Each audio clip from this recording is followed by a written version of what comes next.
요즘 간간히 이런 소식이 들립니다. 마이너스 금리에 국채가 발행됐다. 금리가 마이너스로 내려갔다.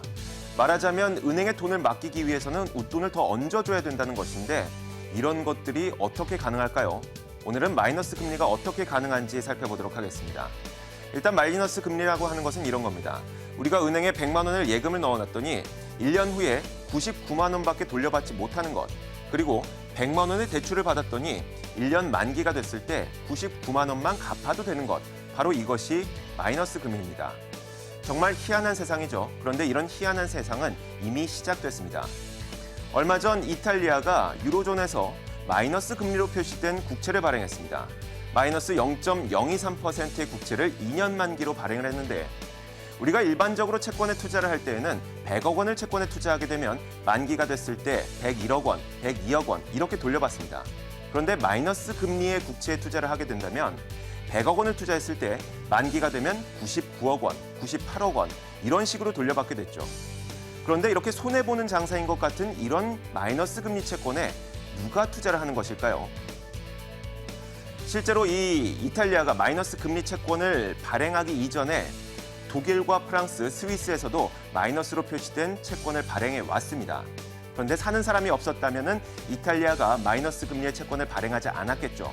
사는 사람이 있기 때문에 마이너스 금리 채권을 발행하게 된 겁니다. 사실 마이너스 금리가 나온 이유는 이런 겁니다. 일종의 벌금을 매기겠다는 것이죠. 경제 상황이 이렇게 좋지 못한데 그 많은 돈을 왜 은행 곳간에 묶어두냐는 겁니다. 은행 곳간에 묶어두려면 너는 벌금을 내라. 이런 것이 바로 마이너스 금리인 것이죠. 어떻게 보면 손해를 보는 것 같기도 한데도 그럼에도 불구하고 마이너스로 표시된 채권은 팔리고 있습니다. 그 이유가 무엇일까요? 일반적으로 시간이 지나게 되면 물가가 상승하게 되고요. 물가가 상승하면 통화 가치는 떨어지게 됩니다. 예를 들어 이런 식이죠. 예전에 우리는 짜장면 한 그릇을 사 먹기 위해서 2,500원만 냈으면 됐습니다. 하지만 시간이 흐르고 물가가 상승하게 되면서 돈의 가치가 떨어지다 보니까 우리는 더 많은 돈을 내야지만 짜장면을 사 먹게 됐죠. 5,000원 이상을 내야지 짜장면을 사 먹을 수가 있습니다.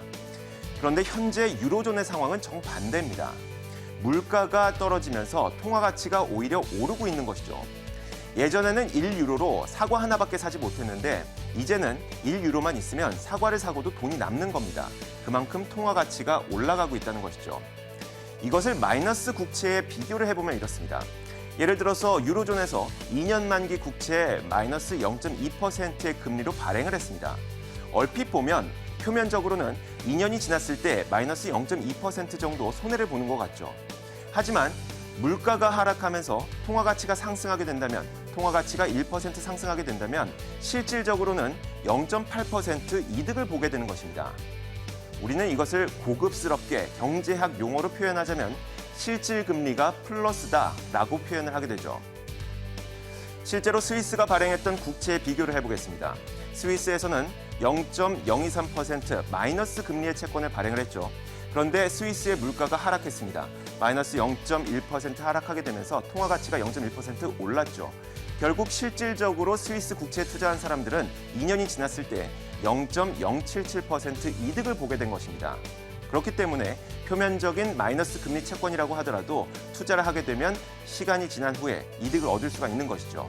그래서 채권에 투자를 하는 겁니다. 또 한 가지 이유가 있는데 돌아오는 12월이 되면 유럽 중앙은행에서 양적 완화를 실시할 것으로 보입니다.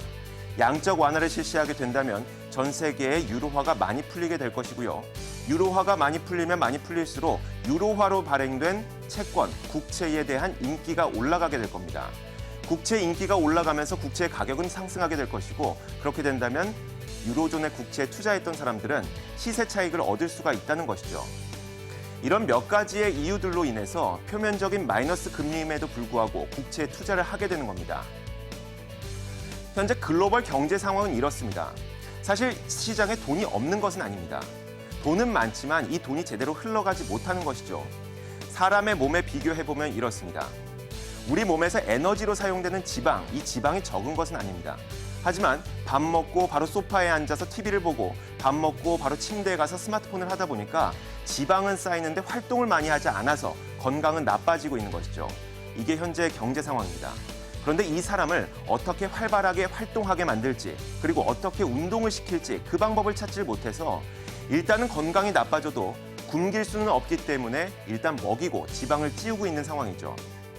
그래서 우리에게 다가오지 않을 것만 같았던 마이너스 금리 시대가 다가오고 있는 것입니다. 시장을 읽는 남자였습니다.